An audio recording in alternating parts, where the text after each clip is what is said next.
नमस्कार, सत श्री अकाल, राम राम सा, खम्बाणी, वणक्कम, प्रणाम। आप सभी को ऑल्टरनेट मीडिया में फिर से स्वागत है। मैं आपके होस्ट ख्याति देवी। हमारे साथ जुड़े हुए major general Rajiv Narayanan sir, also professor at IIT Madras and visiting fellow at क्लॉस। और मुद्दा 2-2.5 साल से रशिया यूक्रेन वॉर बड़ा चल रहा था। There been so many twist and turns in last 2-3 days कि मुझे लगा कि this is a hot matter and we must cover it into details. Sir, a very warm welcome on the show. Thank you. Been a sir, while. आज आप बड़ी fresh लग रहे हैं। I am deviating from the topic. आज आपकी smile का राज क्या है? जी। बिटिया के लिए खरीदारी के लिए जा रहे हैं अच्छा। और like I said, I cut it down to 2 weeks in a month. So it तो मैं helps. व्यूअर से ये बताना चाहूंगी कि मेरी सर के साथ कंप्लेन है that Rajiv Narayanan sir has cut down my time for 4 times a month to 2 times a month। और उसमें ना, जब भी कुछ होता है, जैसे ही कहीं कॉन्फ्रेंस होती है, मीटिंग्स होती है, सेमिनार्स होती है, सबसे पहले तलवार मेरे गले पे आती है। So I have this constant complain कि सर मुझे टाइम कम देते हैं। ये twice, 2 weeks in a month is across the board for everybody. Okay. क्योंकि मेरे पास अपने खुद के लिए और खुद के फैमिली के लिए समय नहीं मिल रहा एंड उसमें उसमें भी एक चीज और व्यूअर्स को पता नहीं है। जैसी आर्मी से कॉल आता है ना, sir is like back into the general form and he is like oh my God, I that is सब साइड पे हटो। फौज जैसे ही बुलाता है कि आपने ये आके टॉक देना है, जो कुछ भी प्लान्ड है, इवन आईआईटी उनको टाटा बाय बाय बोल के मैं वहां चला जाता। I am what I am today is because of फौज। तो फौज is first priority. I go there. The only priority over फौज is my family today. Service में तो फौज वॉज द प्रायोरिटी। तो if I have a family issue, मैं फौज को मना कर देता हूँ। फैमिली इशू नहीं है, thank you, first priority is फौज। तो राइट। वो I take on and go full 100%। क्या 2000% क्या 10,000% भी देना तो फौज के लिए हम तैयार। बाकी सब के लिए मैंने काट रखा है कि हफ्ते में, महीने में 2 दफा ही करूंगा। और वो बीच के जो 2 हफ्ते मिलते हैं, I try to recharge my self. That's why you are feeling that I am looking bright. अच्छा, एक एक सीक्रेट और बताना चाहूंगी, क्योंकि मैं ऑफ द रिकॉर्ड हमारी बड़ा हंसी मजाक होता है। सर के कपड़े बड़े अच्छे, मतलब I like the colour of his sir. तो मैं जब भी पूछती, सर ये वाली शर्ट कहाँ से लेके आए, मेरी वाइफ ने खरीदी, मेरी बेटी ये ने वाइफ खरीदी। एंड डॉटर की, बिकॉज जो कुछ भी खरीदारी शर्ट वगैरह की जो कुछ होता है वो वाइफ एंड डॉटर करते हैं।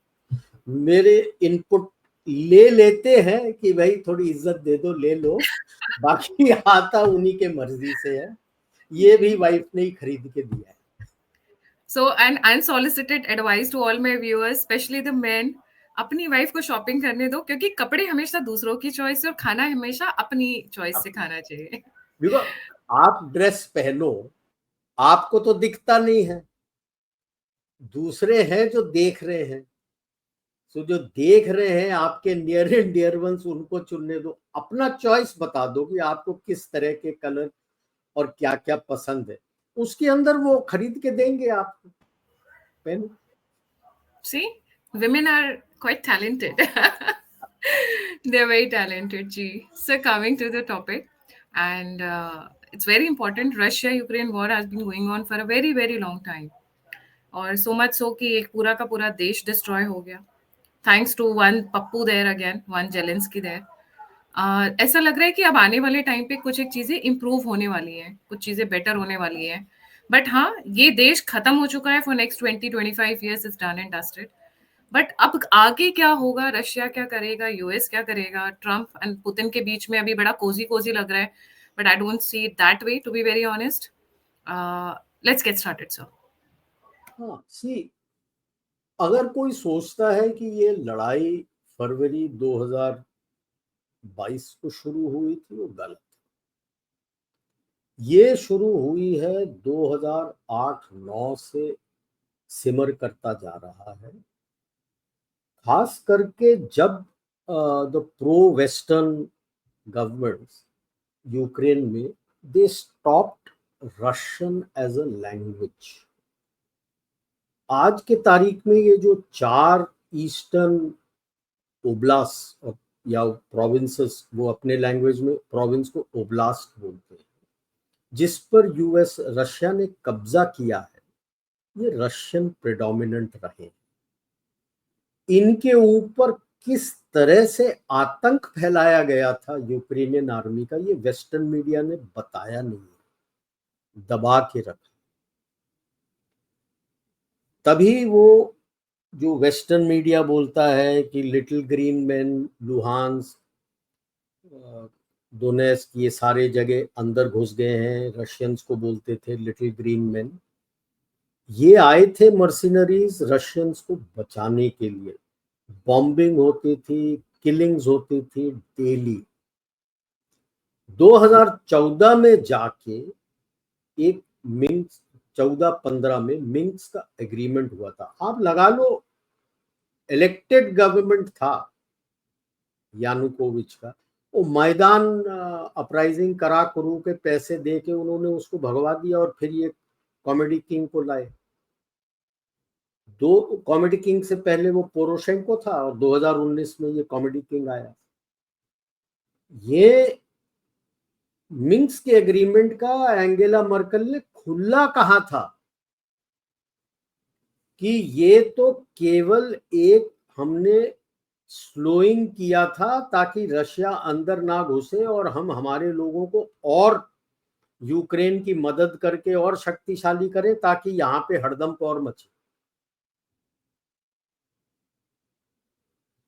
और जब यूक्रेनियन आर्मी खड़ा हो गया था इन इलाकों के अंदर ऑफिशियली घुसने के लिए, तब तो अजोव बटालियन और ब्रिगेड थे, वो सारे नाजी वाले थे, वो तो नाजी के फ्लैग लेके घूमते थे। ये वेस्ट वाली मीडिया आपको बताएगी नहीं।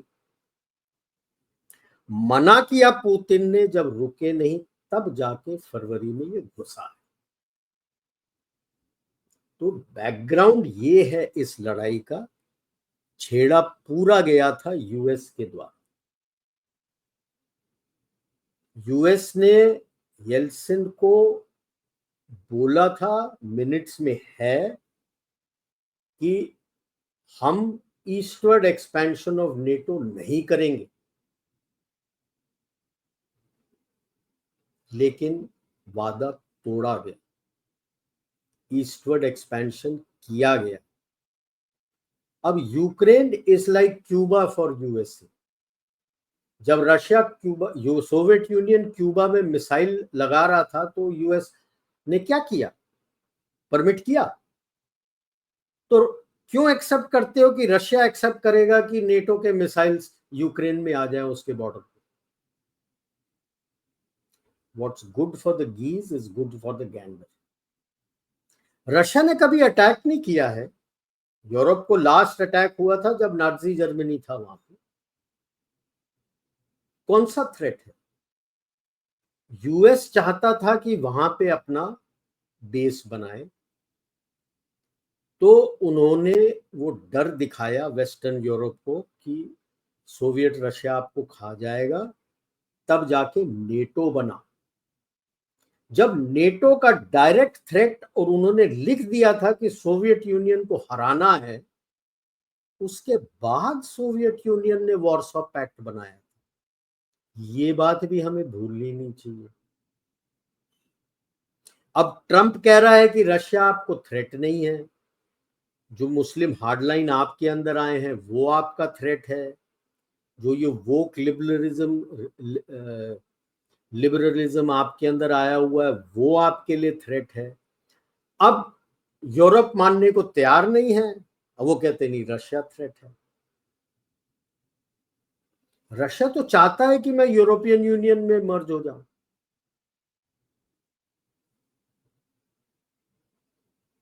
ये है बैकग्राउंड इनका। अभी जो ओवरऑल यूएस का पॉलिसी है, 2-3 इसमें स्ट्रैटेजीज है, थ्योरीज है, कॉन्सेप्ट्स है। मैकिंडर ने 1904 में लिखा था हार्टलैंड थियरी, कि जो जारिस्ट रशिया हार्टलैंड है, उनको तब अपना थ्रेट लगता था कि जारिस्ट रशिया बहुत स्ट्रांग हो गया है, रिसोर्सेज बहुत हैं वहां पे, मिनरल्स, ऑयल, गैस, सब तरह के मिनरल्स, कि जो उसको कंट्रोल करता है वो वर्ल्ड आइलैंड को कंट्रोल करेगा, that is Europe, Africa, Asia, उसको पूरा कंट्रोल करेगा। एक अमेरिकन था, अल्फ्रेड थेयर, महान, क्योंकि अमेरिका वर्ल्ड आइलैंड से, अटलांटिक पैसिफिक ओशन से दूर है, अटलांटिक पैसिफिक ओशन की दूरी है, तो उसने ओशंस की थियरी लेके आया कि those who control the oceans. Ocean control कैसे करोगे? आपके बेसिस होने चाहिए सब तरफ वर्ल्ड आइलैंड में, तभी आप डोमिनेट करोगे।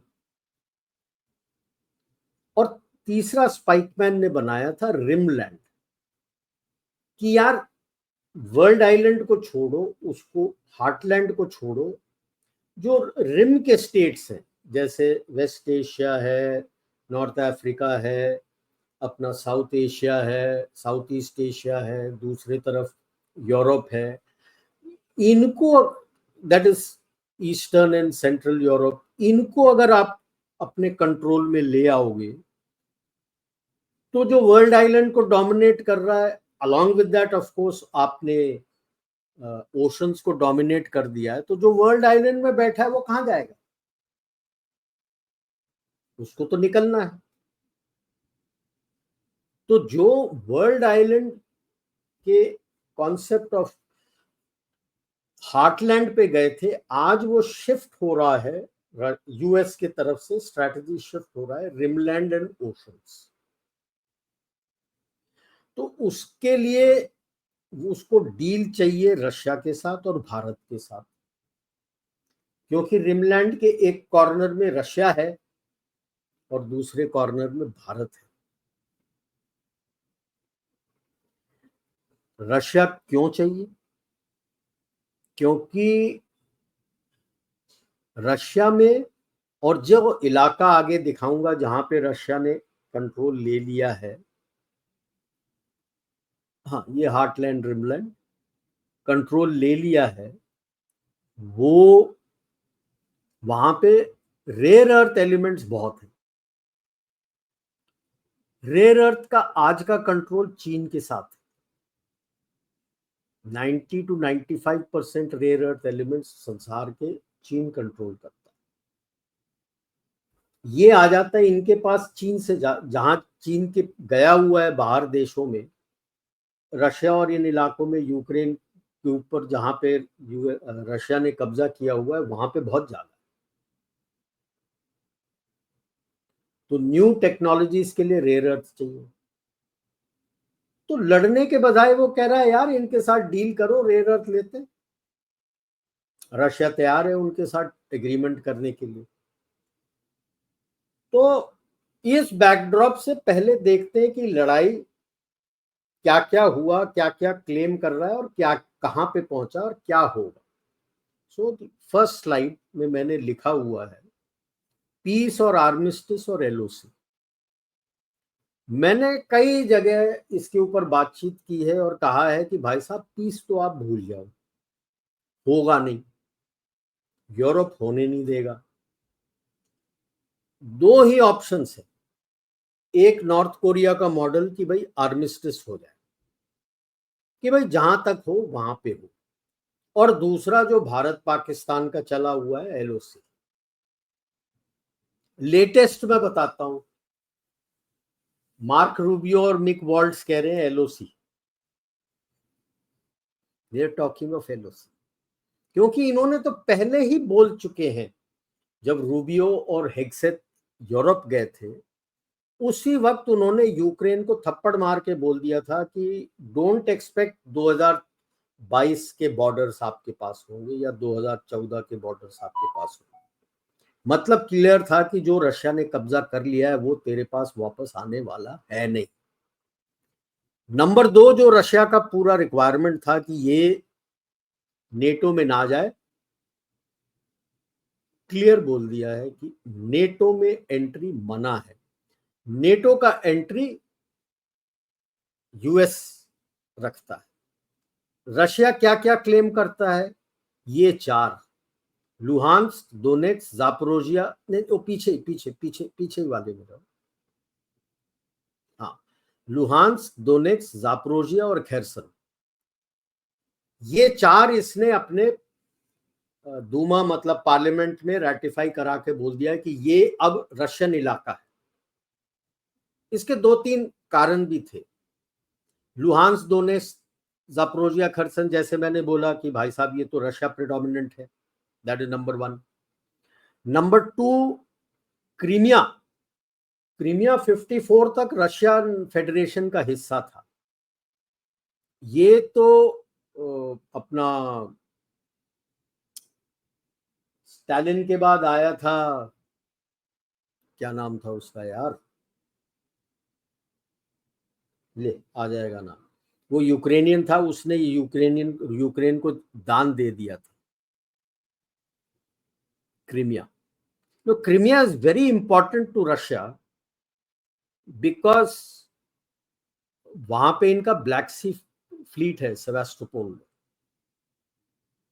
ब्लैक सी फ्लीट, और ब्लैक सी से ही through the Bosphorus and Dardanelles Mediterranean में निकल के आता है ये फ्लीट। तो ये बहुत जरूरी है इनको। तो ये इन्होंने 2014 में वापस ले लिया था, पानी बंद कर दिया था, तो पानी की बहुत किल्लत थी। एंड तो ये लुहांस्क ये सब लेने के बाद रशियन के साथ ये खेरसन से पानी देते हैं। ओके, क्रुश्चेव, जो मैं भूल गया था, क्रुश्चेव, क्रुश्चेव ने दिया था, क्रुश्चेव इज यूक्रेनियन। दुख की बात ये है कि रशिया का हिस्ट्री कीव से शुरू होता है। Around 8th 9th century Vikings had come down the river, ये जो रिवर है I think it's called Black River, उस वक्त इसका नाम होता था केवान रूस। वहां से रशिया का हिस्ट्री शुरू होता है, that is the connect of Ukraine to Russia. और अब always remember the Dnieper river separates them religiously also. Western Ukraine जो है वो रोमन कैथोलिक है, ईस्टर्न यूक्रेन जो है it is Orthodox Russian Christianity. Eastern Ukraine has always been dominated by Russia, western Ukraine has always been dominated by Roman Catholics. Number two, Western Ukraine is the bread basket for Europe and also for the third world countries, one of the bread baskets. It is more agro based. Eastern Ukraine has always been industrial. Kharkiv जो होता था, that is one of the biggest defense complex outside of Russia, defense industrial complex. ये जो उसने claim किया है most of it उसने ले लिया है। Can we see the next slide? या ये दर्शा रहा है जो इसने कब्जा कर लिया। So most of it what he has claimed he has. Ukraine ने ये दो जगह छोटे करे थे, ये सुमी ओब्लास्ट जो रशिया में कुर्स्क है, कुर्स्क के ओब्लास्ट में काफी बड़ा किया था, बहुत थोड़ा सा बचा है और वो भी खत्म हो जाएगा जब तक एग्रीमेंट होगा। और यहाँ पे जो सबऑर्डिनेट था ये तकरीबन खत्म। खार्किव में जो डिफेंस इंडस्ट्री था वो तो बॉम्बिंग में रशिया ने लेवल कर दिया। ओनली प्रॉब्लम इज जापोरोजिया के पास एक न्यूक्लियर पावर प्लांट है जिसमें कई दफा यूक्रेन कंप्लेन करता है कि रशिया ने फायर किया है आर्टिलरी, और वो निकल के आता है यूक्रेन खुद फायर कर रहा है ताकि वहां पे कोई न्यूक्लियर हो जाए। क्यों? क्योंकि उसको पता है कि ईस्टर्न यूक्रेनियन के ये ओब्लास्ट तो उसके हाथ से गए, और ये जो नीपर रिवर के दूसरे साइड है वो भी उसके ऊपर कब्जा करने की हालत में नहीं है। कोई न्यूक्लियर डिजास्टर होता है, रशिया के सर पे तोड़ेगा और वो इलाका नो गो हो जाएगा, डेंजरस। हवा का बहाव किस तरफ होगा वो आपके ऊपर भी आ जाएगा। तो अगर एक कॉमेडियन को आप बनाते हो जिसके पास कोई दिमाग नहीं है, अब वो बाहर से जो लोग बोल रहे हैं उनको तो दिक्कत नहीं होगी। जैसे शेरनोबिल में जब ब्लास्ट हुआ था तो उसके आसपास के इलाकों में ही प्रॉब्लम हुआ था, बाकी वेस्टर्न यूरोप को तो प्रॉब्लम नहीं हुआ था। अगर वो बोलते रहेंगे इसको कि ये चीज करते जाओ और वो करेगा, तो प्रॉब्लम तो इन्हीं कंट्रीज जो आसपास हैं उन्हीं को होगा, वेस्टर्न यूरोप को तो नहीं होगा। ये सोच एक कॉमेडियन के दिमाग में नहीं रहेगी, क्योंकि वो एक कठपुतली है। और डर अब उसको लग गया है कि यूएस ने हाथ हटा दिया है, मेरा क्या होगा नेक्स्ट। तो ये कुछ एक मैप्स हैं जो मैं दिखा रहा हूं कि ये जो उन्होंने कब्जा किया था इतना पूरा, अभी ये जो हल्का पीला पीला सा दिख रहा है वो ही बचा है और वो भी खत्म हो जाएगा। और ये जो लुहांस का मैं कह रहा था कि पूरा ले नहीं पाया है, जहां तक वो ले सका है उसने ले लिया है। ये मतलब आप 3 डायमेंशनल टेरेन में जाएंगे तो ये पहाड़ी इलाका कब्जा कर लिया है, प्लेन्स का थोड़ा थोड़ा ही कर रहा है, क्योंकि अगर आर्मिस्टिस होता है पहाड़ी इलाका इसके पास है तो उसको पता है कि कोई हमला मेरे ऊपर हो नहीं पाएगा, मैं डिफेंड कर सकता हूँ। नीचे next.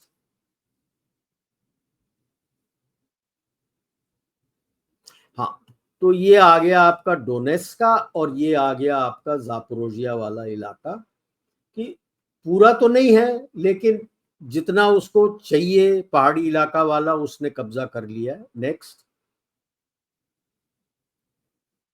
So this was the last one. Okay, then we can close this. Okay, तो जहां तक उसने ये इलाके कब्जा करने, अपने आप को सिक्योर करके रखना है जो डिफेंसिबल है मिलिट्री के तौर पे, उसने कब्जा कर लिया। ये उसको पता है कि यूक्रेन कर नहीं सकता दोबारा कब्जा। उसका जो मानना था, अभी उसने नेगोशिएशन टेबल में, जब ट्रंप आ गया है नेगोशिएट करने के लिए कि ये लड़ाई कब तक लड़ते जाएं, आप इस लड़ाई के पीछे देख लो, यूरोप का इकोनॉमी का तहस नहस हो गया। यूरोप ने बोल दिया है कि ठीक है मैं 800 बिलियन और खर्च करूंगा डिफेंस इंडस्ट्री में। डिफेंस इंडस्ट्री कहां है? 32 साल पहले जब सोवियत यूनियन टूटा था, इन्होंने अपनी डिफेंस की दुकान बंद कर दी थी, थोड़ा ही रखा था जो बेचने के लिए था, फौज भी पूरा काट दिया था, सब कुछ खत्म है। ना इनके पास कोई फौज है ना कोई डिफेंस इंडस्ट्री। आपके पास आए थे उर्सुला वांडरलेन जो आई थी, मेन नेगोशिएशन में ये था कि पैसे हम देंगे, आप टेक्नोलॉजी पूरा हम देंगे, आपके डिफेंस इंडस्ट्री से हमें बना के दीजिए। वो चाहते हैं कि नेटो को तोड़ दें और ईयू का हो और हम रशिया से लड़ते रहे। रोल्स रॉयस तैयार है आप दुकान वहां बंद करके आपके पास खोलने के लिए, सारे तैयार हैं आपके पास आके बनाने के लिए। बना बनाना एक चीज है, आपके पास कौन सी फौज है उसको इस्तेमाल करने के लिए? बंदे कहाँ हैं? फौज खड़ा करना एक लाइट के स्विच के जैसा नहीं है कि ऑफ कर दिया ऑफ हो गया, ऑन कर दिया ऑन हो गया। बंदे को ट्रेन कौन करेगा, उसको सिखाएगा कौन, आपकी क्या टेक स्ट्रैटेजी है, आपके क्या टैक्टिक्स हैं, किस तरह से लड़ने वाले हैं, कख तो है नहीं आपके पास। सारा तो नेटो का था। अब आप कह रहे हो नेटो, यूएस ने नेटो का दबाव डाल दिया है, तो आप कह रहे हो नेटो नहीं हम ईयू का रखेंगे, तो बताओ ना क्या किस तरह से लड़ने वाले हो, क्या करने वाले हो? अता पता लापता। बेफालतू की लड़ाई अपने सर ले लिया है, जो जो बाइडेन और डेमोक्रेट्स ने इनके सर पे फोड़ दिया। यूएस का क्या जाता है? अब उन्होंने इनके ऊपर सर फोड़ दिया है पूरा, मटकी फूट गई है, अब इनको समझ नहीं आ रहा है क्या करो। तो अभी यूएस और रशिया ने बात करना शुरू किया है। मीडिएटर भारत है बाय द वे, ये ना भूलना। चाहे टॉक सऊदी अरेबिया में हो चाहे कहीं हो, मीडिएटर भारत है। क्योंकि ये तिगड़ी चाइना को अलग करके, यूरोप को अलग करके नया वर्ल्ड ऑर्डर बनाना चाहती है, यूएस, रशिया, इंडिया। रशिया ने बोला है अपना एक्सट्रीम पोजीशंस कि भाई ये नेटो में नहीं होगा, वो तो यूएस को पहले से ही मंजूर है। दूसरा बोला है ये चारों इलाके जो हैं हमारे हैं। तो अभी लेटेस्ट टॉक्स में वही निकल के आया है कि भाई हम एक लाइन ऑफ कंट्रोल बना दें। मतलब क्या? मतलब ये कि जहां जो जो रशिया ने कब्जा कर लिया है वो रशिया का। क्यों?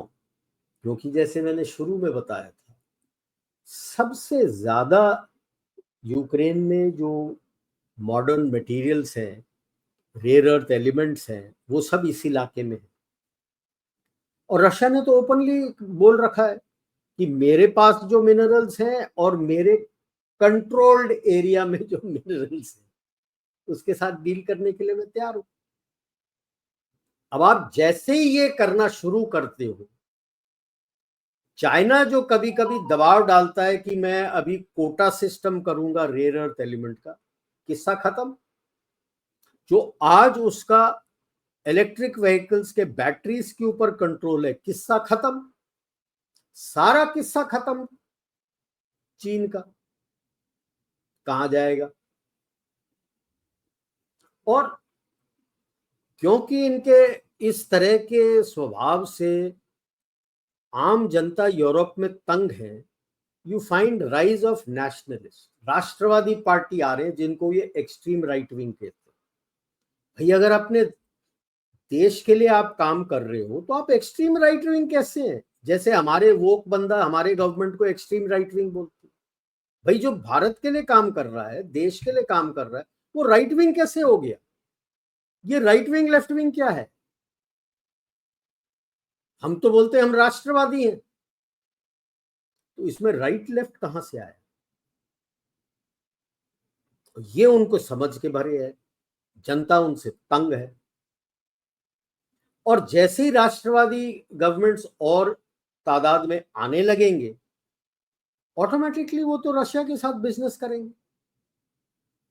जो जर्मनी की एएफडी है, औरत है, I am forgetting name, I think Claudia something, उसने तो ओपनली कहा था कि मेरे को जिता दो, मैं नॉर्ड स्ट्रीम शुरू कर दूंगी, रशिया से तेल गैस लेना शुरू कर दूंगी। तब जर्मन पब्लिक ने ही जवाब देना है, क्योंकि वही एसपीडी को हराया, एसडीपी को हराया और सीडीयू को ले आए, क्रिश्चियन डेमोक्रेटिक यूनियन। ऐसे कोई बदली हो गया? बदली क्या हुआ? एंगेला मर्केल सीडीयू से थी, 4 टर्म थी, 3 टर्म तो वो सोशलिस्ट डेमोक्रेटिक पार्टी के मदद से बनाई थी कोएलिशन गवर्नमेंट। तो चाहे एसडीपी हो चाहे सीडीयू हो, वो तो they are the two sides of the same coin. उम्मीद है कि यूरोप की जनता समझ जाएगी। तो अभी सब ने अपना एक्सट्रीम एक्सट्रीम पोजीशंस दे रखा है, यूएस एंड रशिया ने।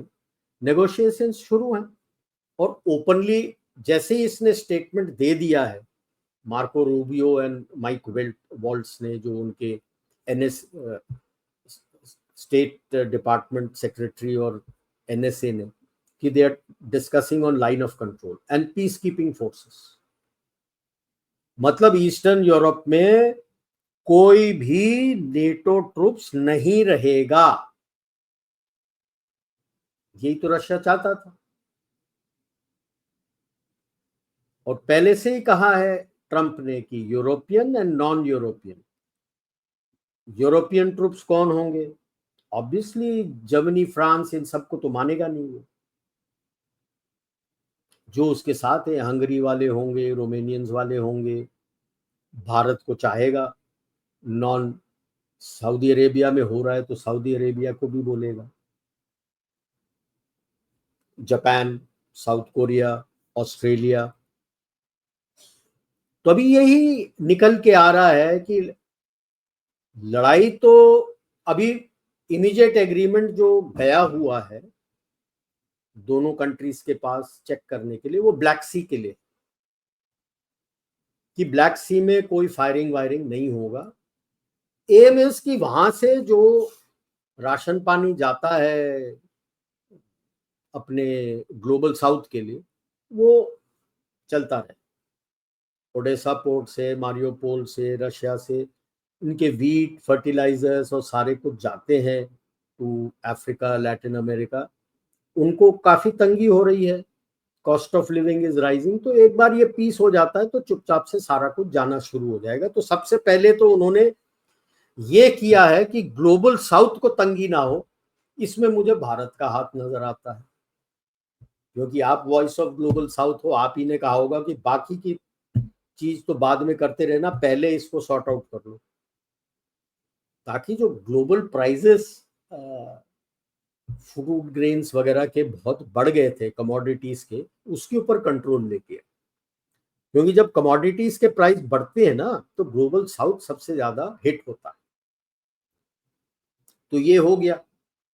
नेक्स्ट स्टेप में आपका आ जाएगा कि वहां पे, और वही मैंने बोला, पीस इतने आसानी से नहीं होगा। क्योंकि चाहे ट्रंप कितना भी कह ले, US needs a foothold in Europe. उनको चाहिए कि हमारा प्रेजेंस वहां रहे। एंड आप आर्मिस्टिस कर लो, विच विल बी रोएंगे but it will be acceptable, which is what is literally. अगर आप देखो भारत पाकिस्तान का आपके कश्मीर में is essentially an armistice. There is no peace treaty,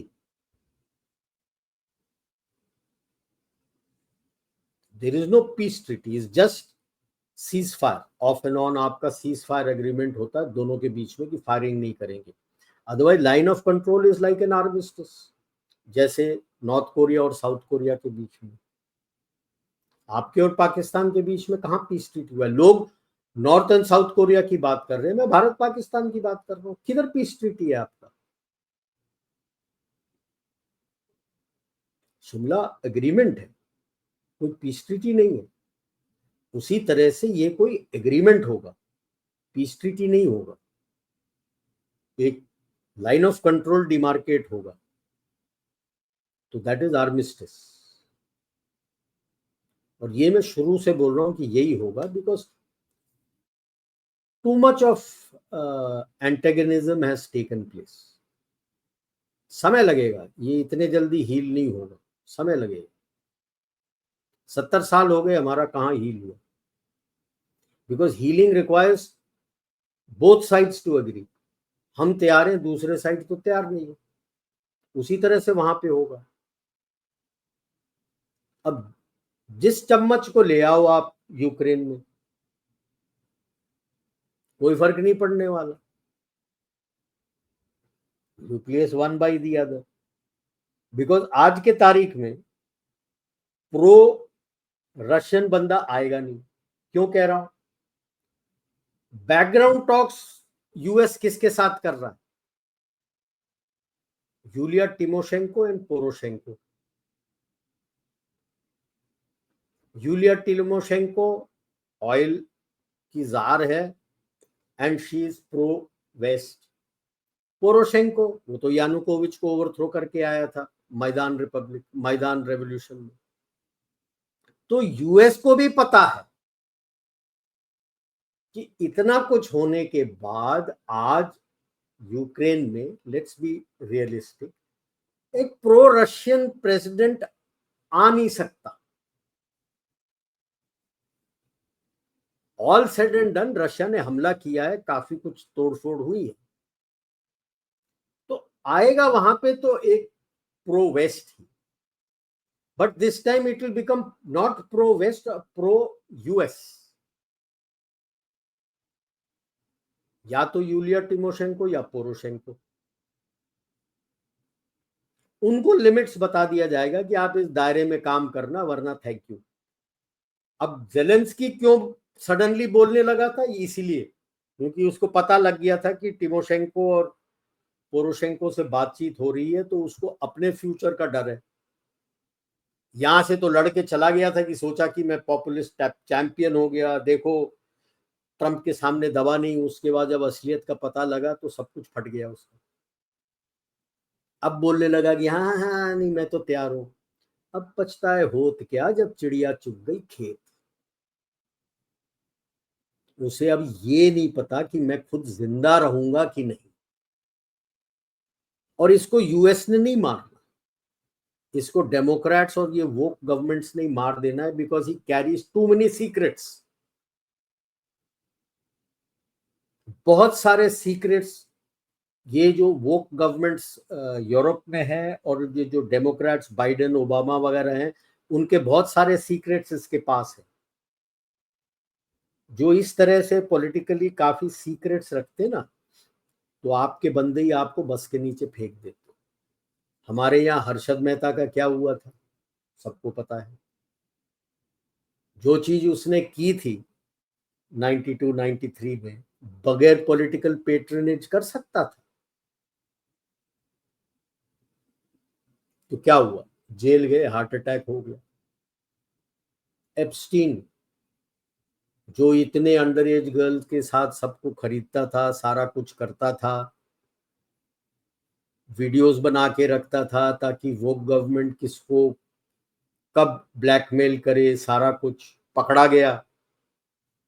so is suppose to have committed suicide in a very high security jail. तो अब आप देख लो, इसीलिए इसको डर लगा होगा। So I don't agree with Trump. उसने बोला ओवरनाइट, ओवरनाइट ऐसी चीजें नहीं होती हैं।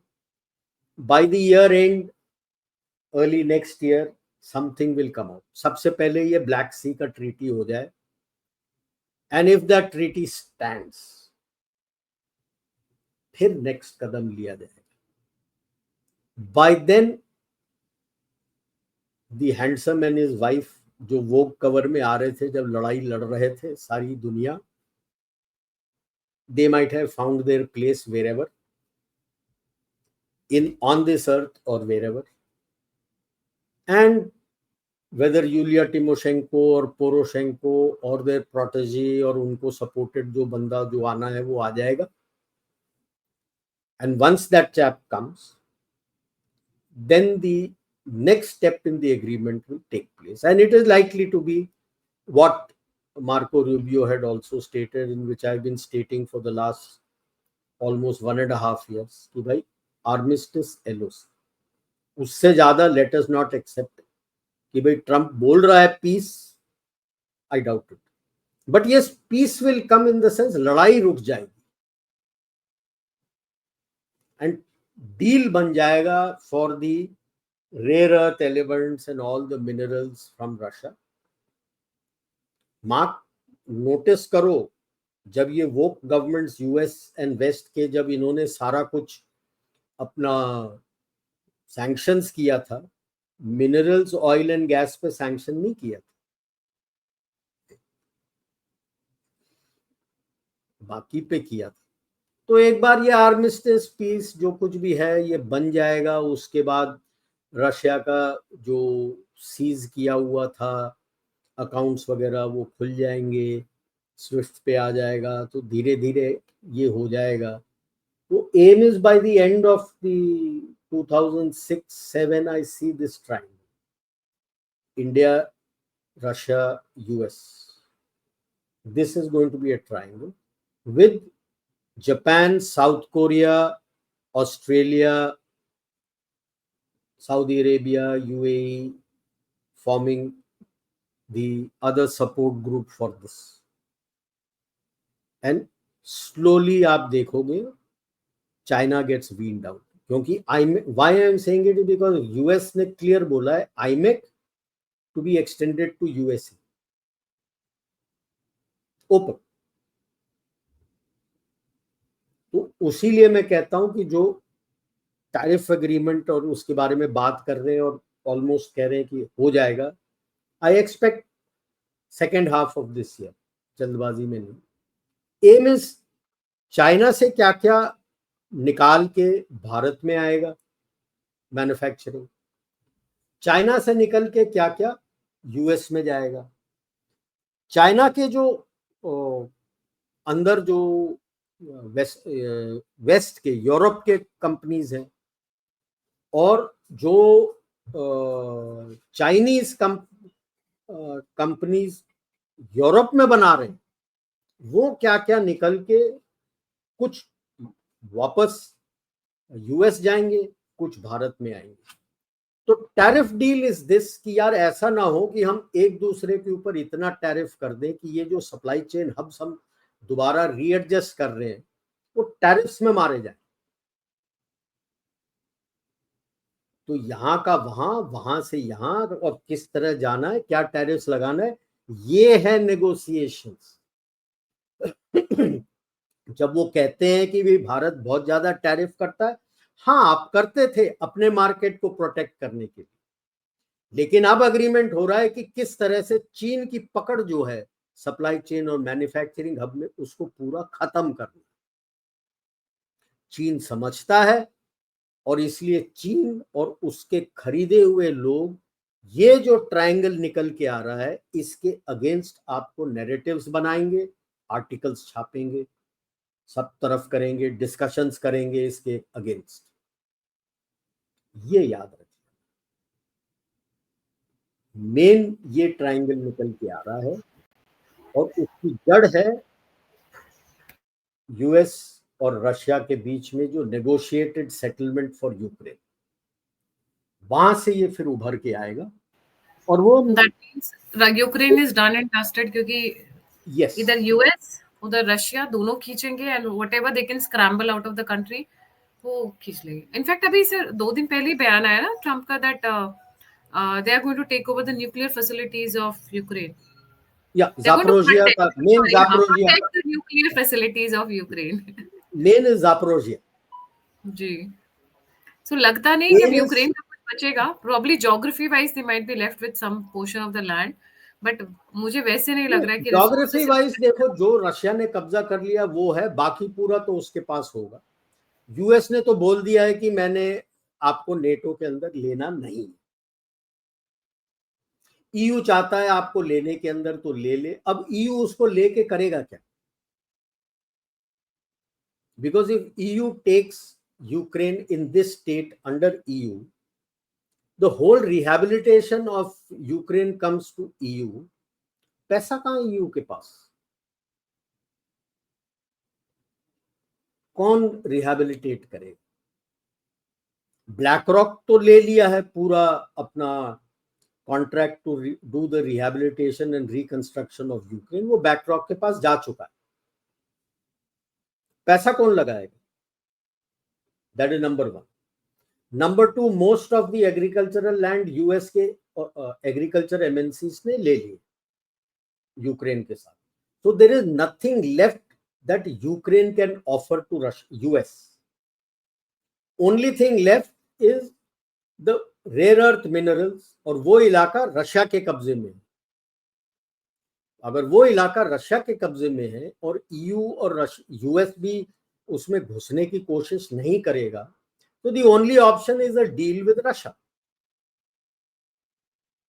और रशिया को बोल दे कि पूरा तो आपको मिलेगा नहीं ओब्लास्ट, जितना इलाका आपने कब्जा कर लिया है वो आपका, आपके मिनरल्स और इस इलाके के मिनरल्स लेट अस शेयर। और इसीलिए रशिया को भी पैसे चाहिए, ऑल सेड एंड डन। तो अभी लेटेस्ट उसने बोला he is permitted FDI from US and European companies in minerals, mining of minerals. तो ऑलरेडी मतलब स्टेज सेट करके दे रहे हैं सारा कुछ कि एग्रीमेंट और डील हो जाए। तो when you read about the deal, read about what all is being done in the background also. अब रशिया ने अभी तक एफडीआई परमिट नहीं किया था, अब एफडीआई परमिट कर दिया उसको भी पैसे चाहिए. Win win situation. Win-win for everybody except the Ukrainians. भाई जो यूक्रेनियन भाग के चले गए हैं वो तो आने नहीं वाले. पोलिश प्राइम मिनिस्टर से क्वेश्चन पूछा गया था कि भाई आप माइग्रेंट्स को क्यों नहीं ले रहे हो.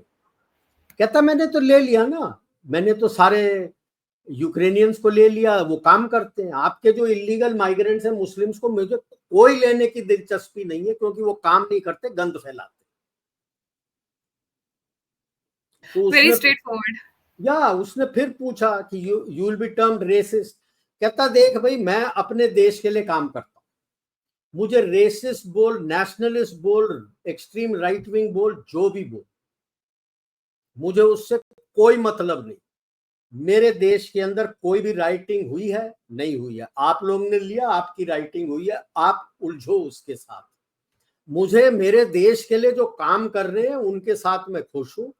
मेरे पास इतने सारे यूक्रेनियन आए, about 2 million Ukrainians. He says I am very happy, they are working for Poland, they are working, hard working people. I am happy, they can stay here as long as they want. अब वो भी खुश हैं. कौन Ukrainian जाएगा अभी वापस? There is nothing left. हाँ, जो फार्मर्स हैं वो लैंड ले लिया है, वो वापस जाके अपना फार्मिंग करेंगे, दैट्स अबाउट ऑल. बाकी तो जा चुके हैं, रोमानिया, पोलैंड वगैरह जा चुके हैं, दे आर वेरी हैप्पी. दे उनको एक्सेप्ट कर लिया है, उनको जॉब्स मिल गई हैं, वो वहां पे घरों में रह रहे हैं, बच्चे स्कूलों में पढ़ रहे हैं. वो क्यों वापस आए? तो Ukraine for a long period of time is going to be खाली. धीरे धीरे ही लोग आएंगे, जब बनना शुरू होगा, कोई इंडस्ट्री शुरू होगा तो ही आएंगे. पहले भी यूक्रेन में जो बंदे थे, they were more of working as call centres and working as MSMEs for companies in Poland, Holland, Romania, Hungary, in those places. So they have already reached those places. तो वापस किस लिए जाएंगे? तो यूक्रेन तो खाली रहने वाला है. बाकी रशिया और यूएस की लॉटरी पक्की है. They're going to have good time. हाँ बिल्कुल बिल्कुल. रशिया यूएसए की लॉटरी खुल गई है और चाइना की लॉटरी खत्म हो गई है. Bad days ahead for them. जी. Economic disaster for China. Yes.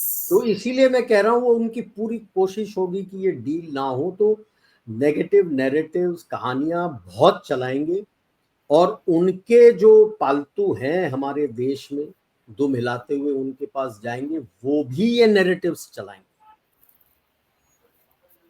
Right.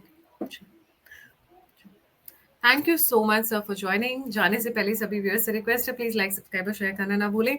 और अगर आप हमसे जुड़ना चाहते हैं, फीडबैक देना चाहते हैं, कोई इन्फॉर्मेशन शेयर करना चाहते हैं, कंट्रीब्यूट करना चाहते हैं, तो सभी के सभी लिंक्स डिस्क्रिप्शन बॉक्स में है. मिलते हैं सर से फिर दोबारा 2 हफ्ते बाद. मेरी राशनिंग चल रही है, so I will wait for my turn again. अब की राशनिंग चल रही है. जी, इसी के साथ जय हिंद, जय श्री राम, हर हर महादेव. जय भारत.